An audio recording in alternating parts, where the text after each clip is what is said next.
BRS నేతలు ప్రజలను రెచ్చగొడుతున్నారు అన్నారు దానం. హస్తం గుర్తు తీసి బుల్డోజర్ గుర్తు పెట్టుకోమనడం ఏంటి అని ప్రశ్నిస్తున్నారు. హరీష్ రావు కూడా చీప్ పాలిటిక్స్ చేస్తున్నారు అన్నారు.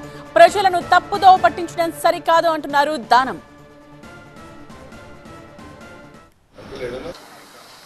ఇప్పుడు ప్రధానంగా హరీష్ రావు గారు కానీ లేకుంటే కేటీఆర్ గారు కానీ లేకుంటే సబితా ఇంద్రారెడ్డి గారు కానీ వీళ్ళు శవాల మీద పేలాలు ఏరుకునేటువంటి కార్యక్రమం చేస్తున్నారు.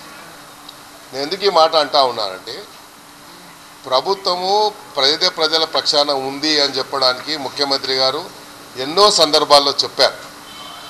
ఈరోజు మేము కూడా మొదటిసారి హైడ్రా ఎప్పుడైతే యాక్షన్లకు వచ్చిందో, ఎప్పుడైతే నందగిరి హిల్స్లో గుడిసెల దగ్గరికి వచ్చినప్పుడే నేను దాన్ని వ్యతిరేకించి చెప్పాను, గుడిసెల జోలికి మనం వెళ్ళకూడదు అని చెప్పాను జరిగింది.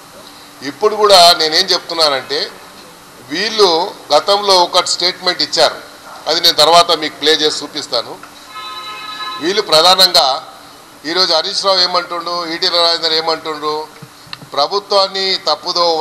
ప్రభుత్వాన్ని బదనాం చేయాలి, ప్రజల్ని తప్పుదోవ పట్టించాలి, ప్రజల్ని భయప్రాంతాలకు గురి చేయాలి, మీ ఇండ్లు మొత్తం గులగొట్టేస్తారు అని.